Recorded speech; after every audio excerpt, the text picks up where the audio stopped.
इधर पे देखिएगा, कल हम लोगों ने यहाँ तक देखा था कि जो हमारे मोबाइल के अंदर जो रैम लगी होती हैं वो कौन सी होती हैं और उसको क्या बोलते हैं। तो जो रैम हम लोग ने देखा था कि वो हमारी LPDDR रैम होती है। अब उसके बाद जो आज की हमारी क्लास है उसमें हमें देखना है उसके आगे।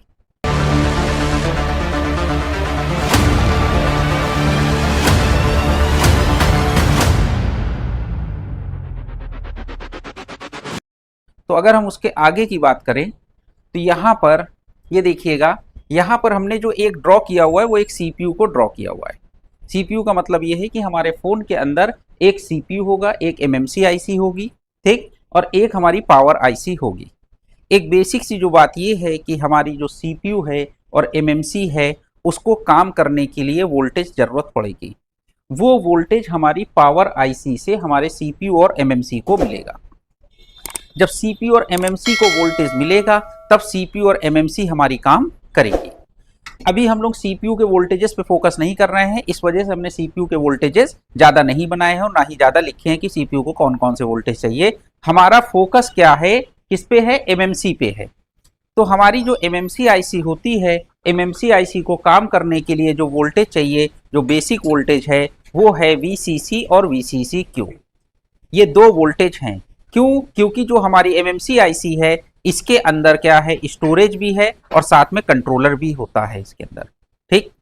अब होगा क्या कि जो हमारा यहाँ पर MMC IC है वो सिर्फ और सिर्फ या MMC IC की जो पिने होती हैं या जो बॉल्स होती हैं या जो लाइन होती हैं वो सब CPU के साथ में कम्युनिकेट करती हैं, किसी और IC के साथ में कम्युनिकेट नहीं करती हैं। तो कहने का मतलब ये है कि जो हमारी MMC IC है वो CPU से बातचीत करती है, किसी और IC से इसका कम्युनिकेशन नहीं होता है।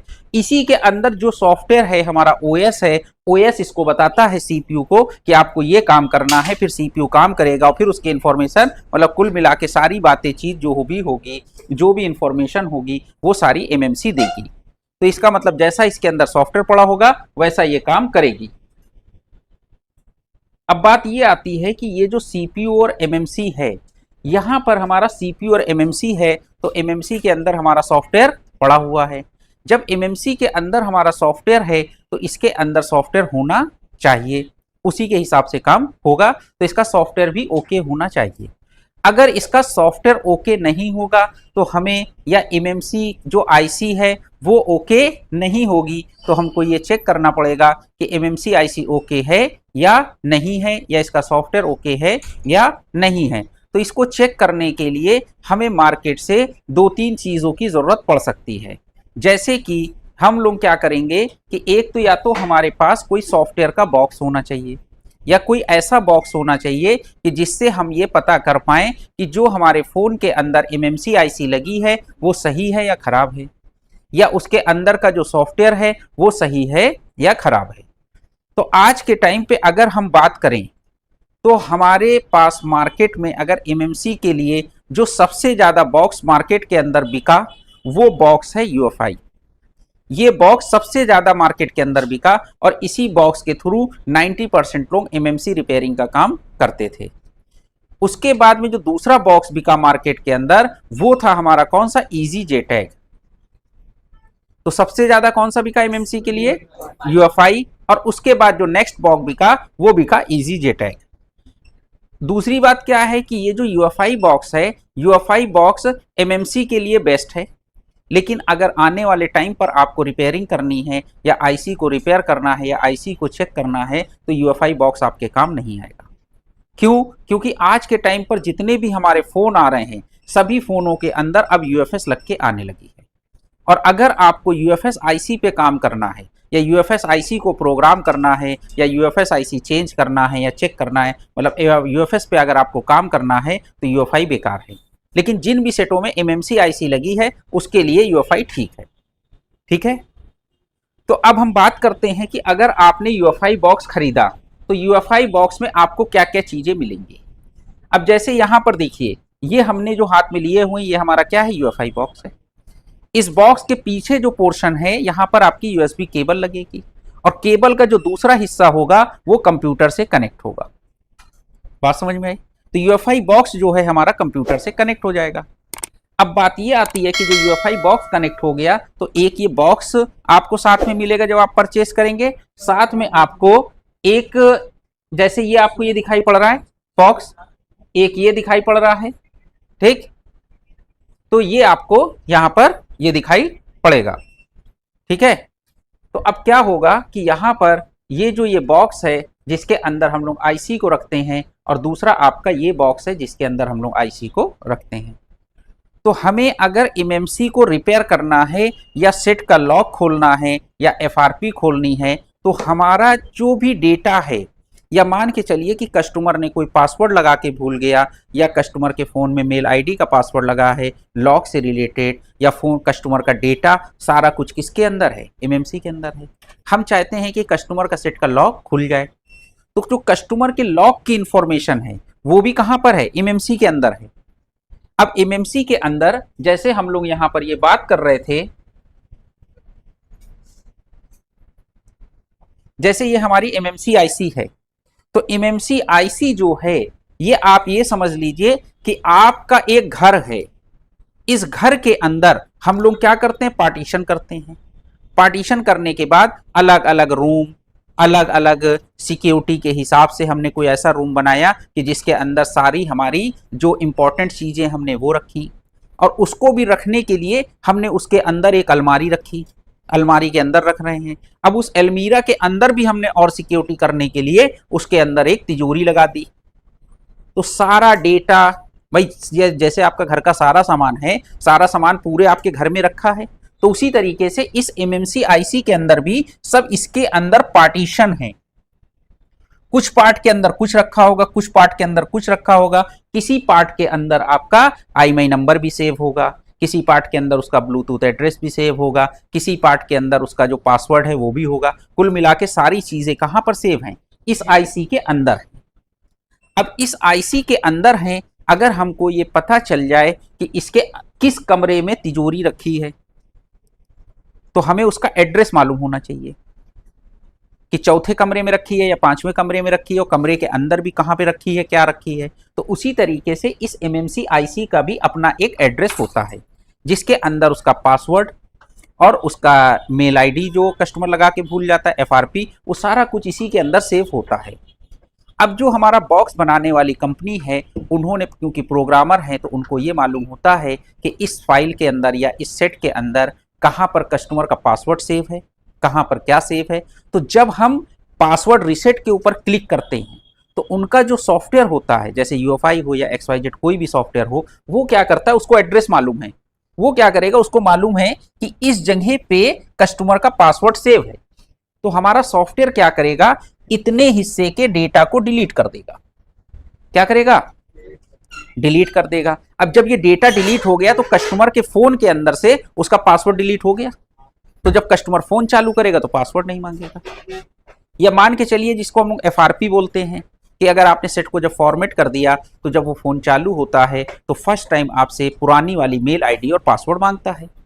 अब मेल आईडी और पासवर्ड इसमें कहां पर सेव है आपको तो मालूम नहीं, या आप इसके अंदर तो घुस नहीं सकते, लेकिन सॉफ्टवेयर के थ्रू हम लोग इसका मेल आईडी भी ब्रेक कर देते हैं, यानी डिलीट कर देते हैं। तो जब हम सॉफ्टवेयर के थ्रू एफआरपी हटाते हैं तो हमारे सॉफ्टवेयर के अंदर उसकी कमांड लिखी हुई है कि कौन सी लाइन को उसको डिलीट करना है।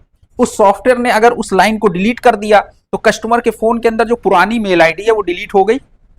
तो जब पुरानी मेल आईडी रहेगी नहीं तो जब फोन चालू होगा तो मेल आईडी फिर मांगेगा भी नहीं, क्योंकि वो चेक करेगा कि पुरानी मेल आईडी कोई है क्या। अगर उसको लगा कि कोई पुरानी मेल आईडी पड़ी हुई थी तो वो पूछेगा कि अपनी पुरानी मेल आईडी डालिए। जब उसने अपना डेटाबेस चेक किया तो उसको पता चल गया कि कोई पुरानी मेल आईडी है ही नहीं। तो जब है नहीं तो आपका फोन ओपन हो जाएगा और चालू हो जाएगा। तो सारा खेल किस चीज का, एड्रेस का।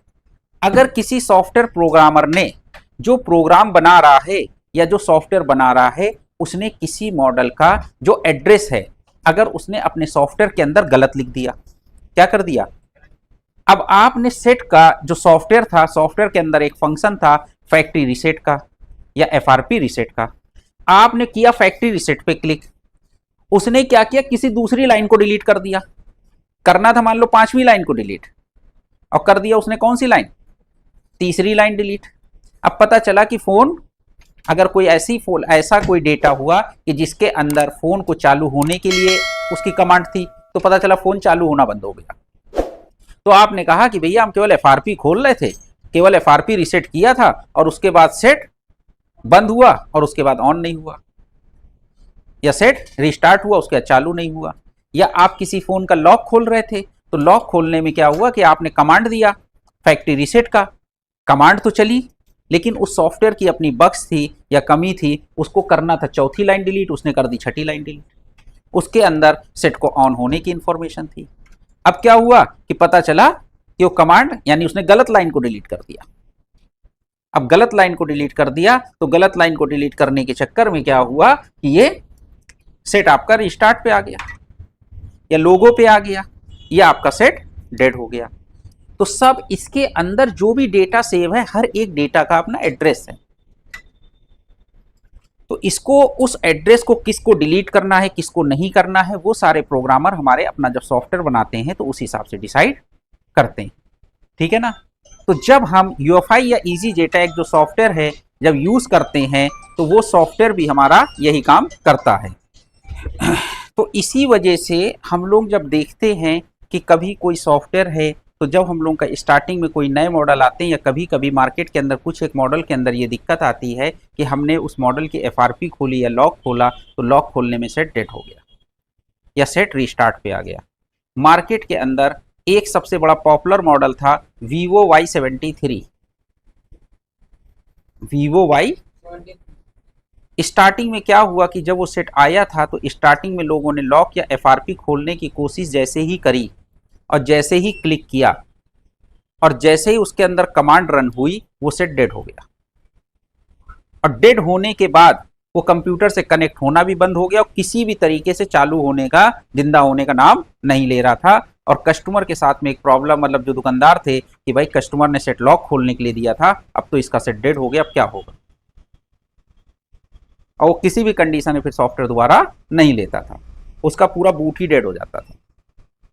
ठीक है। तो कुल मिला के जो हमारे सॉफ्टवेयर्स हैं उन सॉफ्टवेयर्स के अंदर सारी कमांड्स लिखी होती है। अब बात ये आती है कि अगर इस आईसी के अंदर से कोई हमको डेटा रीड करना है या राइट करना है या कोई डेटा को हमको डिलीट करना है, तो अगर कुछ भी डेटा हमको रीड राइट डिलीट करना है तो हमको क्या करना पड़ेगा, इस आईसी को कंप्यूटर से कनेक्ट करना होगा। आईसी को कंप्यूटर से कनेक्ट करने के लिए हमारे पास दो तरीके होते हैं। पहला तरीका होता है जिसको हम लोग बोलते हैं ISP।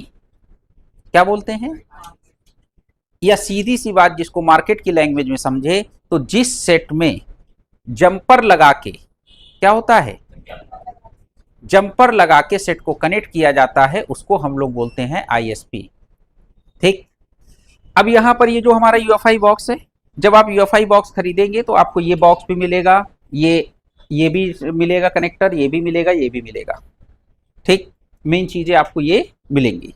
ठीक। अब है क्या, यहां पर अगर आपने मोबाइल से आईसी निकाल ली है तो आईसी को रखने के लिए आपको कोई ना कोई बॉक्स चाहिए होगा। तो वो बॉक्स जो है UEFI का जो आता है वो कुछ इस तरीके का होता है। जैसे ये बॉक्स है, ये UEFI का बॉक्स है।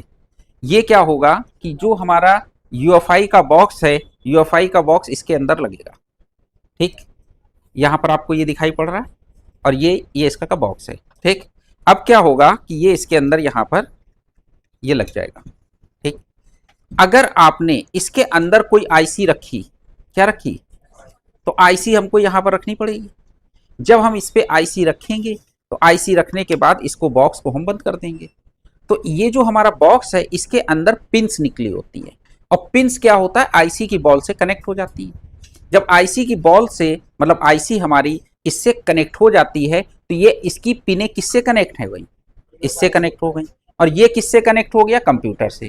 तो एक तरीके से जो हमारी रूट चेन बनी कि हमारे कंप्यूटर की जो डेटा केबल है वो इससे कनेक्ट हुई और आईसी इससे कनेक्ट हुई और ये किससे कनेक्ट हो गई, इससे कनेक्ट हो गई। तो कुल मिला के पूरा हमारा UEFI बॉक्स या आईसी जो है वो हमारे कंप्यूटर से कनेक्ट हो गई।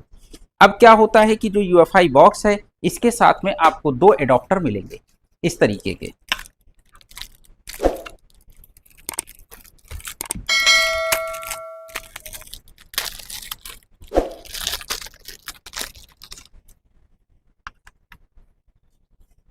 तो यहां पर जैसे आपका ये दो एडॉप्टर हैं, एडॉप्टर में डिजाइन बना होगा बॉल्स का। अगर इसमें आपको 221 वाली बॉल का डिजाइन बना हुआ है तो इसका मतलब बीजीए 221 आईसी यहां पर आप रखेंगे। अगर बीजीए 254 आईसी का डिजाइन बना हुआ है तो आप इसमें रखेंगे। अगर दूसरे बॉक्स की बात करें तो इसके अंदर अगर आप देखेंगे तो 221 का बना हुआ है, पिन डिजाइन बना हुआ है, नहीं बना हुआ है। तो इसका मतलब कि जो 221 वाली आईसी वो इसके अंदर नहीं रखी जाएगी। इसके अंदर आपको 153 वाली, अगर ये चौकोर वाली डिजाइन वाली आईसी का डिजाइन बना हुआ है तो बीजीए 153 आईसी इसके अंदर रखी जाएगी। तो यहां पर एडॉप्टर देख लिया, ठीक। तो एडॉप्टर अगर हमारे पास में है तो जो भी हमारे पास आईसी है तो रनिंग में हमारी यही आईसियां चलती हैं, तो इन आईसीओ को हम रीड भी कर सकते हैं, राइट भी कर सकते हैं, प्रोग्राम भी कर सकते हैं। तो जब हम यूएफआई बॉक्स खरीदेंगे तो उसके साथ में हमको ये एडॉप्टर साथ में मिलता है, पूरा कंप्लीट सेट मिलता है। इतनी बात समझ में आ गई। दूसरी चीज, ये हमारा क्या होता है, ये बॉक्स होता है जो हमारा कंप्यूटर से कनेक्ट होगा। इस बॉक्स के अंदर एक स्मार्ट कार्ड भी लगा होता है, एक सिम भी लगा हुआ होता है। जो इसका स्मार्ट कार्ड होता है, स्मार्ट कार्ड में इसका सीरियल नंबर या इसकी इंफॉर्मेशन होती है कि सारा कुछ इंफॉर्मेशन इसी के अंदर है, ठीक है। बाकी तो इसके अंदर जो आईसी लगी हुई है, चिप लगी हुई है, कंट्रोलर लगी हुई, वो तो बात की बात है, ठीक है ना। तो यहां पर हमने ये देखा कि यूएफआई बॉक्स हमारा इस तरीके से देखने में मिलेगा। इसके लिए हमने आपको एक इमेज भी दिखा दी और बाकी फिजिकली भी हमने आपको दिखा दिया कि यूएफआई बॉक्स आपका कैसा होगा और क्या मिलेगा आपको साथ में।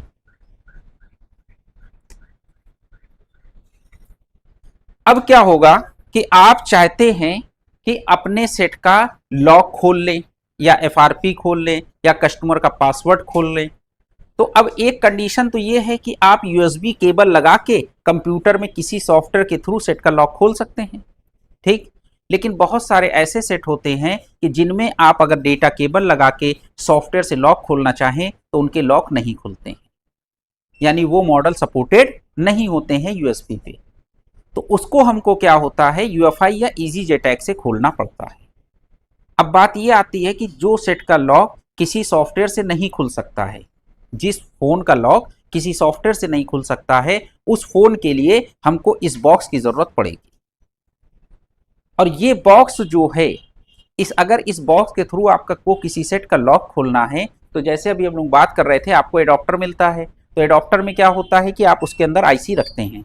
दूसरी चीज होती है कि आपको इस तरह का एक कनेक्टर भी मिलता है। क्या मिलता है, कनेक्टर भी मिलता है। अब होता क्या है कि जो हमारी सीपीयू और एमएमसी है, तो एमएमसी का जो डेटा है, क्या है, एमएमसी के अंदर जो डेटा है वो कहां जाता है, सीपीयू में जाता है, ठीक।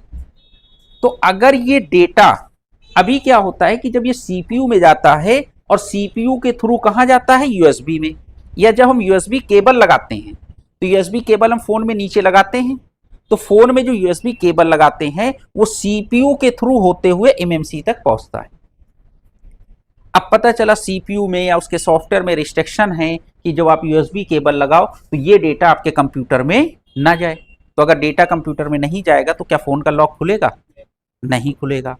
अब हमको क्या करना है, बीच में ये जो चौकीदार है या पहरेदार है, इसको हटा देना है, यानी इसको हमको बाईपास कर देना है और हमें अपने कंप्यूटर को डायरेक्ट किससे जोड़ देना है, इस आईसी से जोड़ देना है।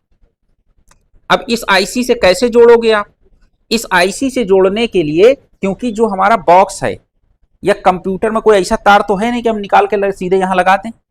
अब हमें बीच में एक जो डिवाइस की जरूरत पड़ेगी वो यूएफआई या EasyJet की। अब यूएफआई जो EasyJet होगा उसके साथ में आपको ये कनेक्टर भी मिलता है। इस कनेक्टर में ये जो पीछे का हिस्सा है ये अपने यूएफआई बॉक्स के अंदर लग जाएगा। जो आगे का हिस्सा है इसमें आप देखिए तो यहां पर क्या दिया हुआ है, डेटा 0, क्या दिया हुआ है, उसके बाद दिया हुआ है CMD, उसके बाद CLK और उसके बाद ग्राउंड, और उसके बाद दे रखा है VCC और VCCQ। तो कंपनी का कहना यह है कि आप क्या करो कि अपने फोन को ऑफ कर लो, क्या करना है आपको, ऑफ कर लो। ऑफ करने के बाद आप सेट में से मदरबोर्ड निकाल लो। ठीक, मदरबोर्ड निकालने के बाद आप ये देखो कि जो एमएमसी से लाइन निकल के जा रही है कौन सी, डेटा वाली, और डेटा कौन सी, 0। तो मान के चलो कि अगर ये लाइन डेटा वाली सीपीयू में जा रही है और इस लाइन पे अगर कोई रेजिस्टेंस या कैपेसिटर कंपनी ने लगा दिया, तो अगर आप ये वाला पॉइंट यहां पर जोड़ दो, कहां जोड़ दो, तो इसका डेटा किससे कनेक्ट हो जाएगा, इससे हो जाएगा कनेक्ट। अब आपने ये देखा सीएमडी वाली लाइन, आपने देखा कि सीएमडी वाली लाइन पे यहां पर बीच में एक रेजिस्टेंस लगा था। अब आपने सीएमडी वाली लाइन से यहां पर एक जंपर वायर लिया और उसको उठा के यहां पर जोड़ दिया। अब इसकी सीएमडी वाली लाइन इससे कनेक्ट हो गई। अब आपने क्या किया, क्लॉक वाली लाइन जो थी उस पे भी इसी तरीके से एक जंपर मारा यहां पर, तो आपका सीएम डेटा भी इससे कनेक्ट हो गया, सीएमडी भी इससे कनेक्ट हो गई और क्लॉक भी इससे कनेक्ट हो गई। ठीक, अब आपने क्या किया, ग्राउंड है, क्योंकि फोन है, मदरबोर्ड है, तो वोल्टेज भी चाहिए, ग्राउंड भी चाहिए। तो आपने एक वायर लिया, अब पीसीबी में ग्राउंड कहीं भी जोड़ दीजिए तो वो तो सब जगह पहुंच जाता है, तो ग्राउंड के लिए कहीं आपको ढूंढने की जरूरत नहीं है। मदरबोर्ड में किसी भी ग्राउंड के पॉइंट पे आप ये यहां पे एक तार जोड़िए और तार का दूसरा हिस्सा ग्राउंड कहीं पे भी जोड़ दीजिए मदरबोर्ड में, जहां पर भी आपको आसान जगह, क्योंकि ग्राउंड के लिए तो बहुत जगह मिल जाती है, किसी भी स्टील के ऊपर कहीं पर भी जोड़ दीजिए। अब आप बची वीसीसी और वीसीसी क्यू, क्योंकि आपने डेटा क्लॉक सबको, तो अब क्योंकि आपने फोन को क्या किया है, ऑफ कर लिया है, बैटरी वैटरी सब निकाल ली है, तो क्या इस आईसी को सप्लाई मिलेगी, तो अगर सप्लाई नहीं मिलेगी तो ये आईसी काम करेगी कि अपना डेटा देगी, नहीं देगी। तो आपको ये देखना होगा कि इस आईसी को जो हमने वीसीसी और वीसीसी क्यू दिया होगा, तो इस आईसी के आसपास कोई ना कोई कैपेसिटर लगा होगा जिसके ऊपर क्या आ रहा होगा, वीसीसी वाला वोल्टेज, और दूसरा वोल्टेज कौन सा, वीसीसी क्यू। तो अगर आपने यहां से वीसीसी वाली लाइन उस कैपेसिटर पे जोड़ दी तो आईसी में वीसीसी वाली लाइन जुड़ गई और ये जो वीसीसी क्यू है वो भी जुड़ गई। अब क्या होगा कि जब आप इस कनेक्टर को अपने यूएफआई बॉक्स में लगाएंगे तो यूएफआई बॉक्स क्या करेगा, इन पिनों पे वोल्टेज भेज देगा। क्या करेगा, तो जैसे ही यहां पर वोल्टेज आएंगे हमारी आईसी को वोल्टेज मिल जाएंगे कि नहीं मिल जाएंगे। अब चूंकि जो यूएफआई बॉक्स बनाने वाले हैं उनको मालूम है कि वीसीसी पे कितना वोल्टेज भेजना है या वीसीसी क्यू पे कितना वोल्टेज भेजना है, कि 2.8 और 1.8, तो इसका मतलब इस पिन के ऊपर कितना आएगा, 2.8, और वीसीसी क्यू के ऊपर 1.8। तो ये वोल्टेज आईसी को मिल गए, आईसी को क्या मिल गया, ग्राउंड मिल गया। ठीक, तो यूएफआई बॉक्स ने यहां पर वोल्टेज भेजा तो वोल्टेज यहां आ गया, ग्राउंड तो परमानेंट था ही था। तो अब ये आईसी का डेटा क्लॉक इससे कनेक्ट हो गया, तो ये डेटा क्लॉक अब इसको मिल गया, ये क्या करेगा, इसको डिकोड करेगा और डिकोड करने के बाद हमारे कंप्यूटर को भेज देगा। तो हमारे जो यूएफआई बॉक्स था या हमारा कंप्यूटर था, कंप्यूटर का कम्युनिकेशन किसके साथ चालू हो गया, एमएमसी के साथ चालू हो गया। अब हम जो चाहें, जिस लाइन को चाहें रीड करें, जिस लाइन को चाहें राइट करें और जिस लाइन को चाहें इरेज करें। बात समझ में आ गई, नहीं आई? जिस लाइन को हम चाहें, जिस डेटा को चाहें रीड करें, राइट करें, इरेज करें, वो अब हमारे हाथ में सब कुछ आ गया। जो बीच में इसका ये सीपीयू था, इसका रोल खत्म हो गया। अब सीधा हमारा कम्युनिकेशन किसके साथ हो गया, एमएमसी के साथ। लेकिन यहां पर जो कम्युनिकेशन हो रहा है, हम यहां पर डेटा की कितनी लाइनें यूज कर रहे हैं, एक लाइन। तो इसको हम लोग बोलते हैं 1 बिट कम्युनिकेशन। क्या बोलेंगे, हाँ।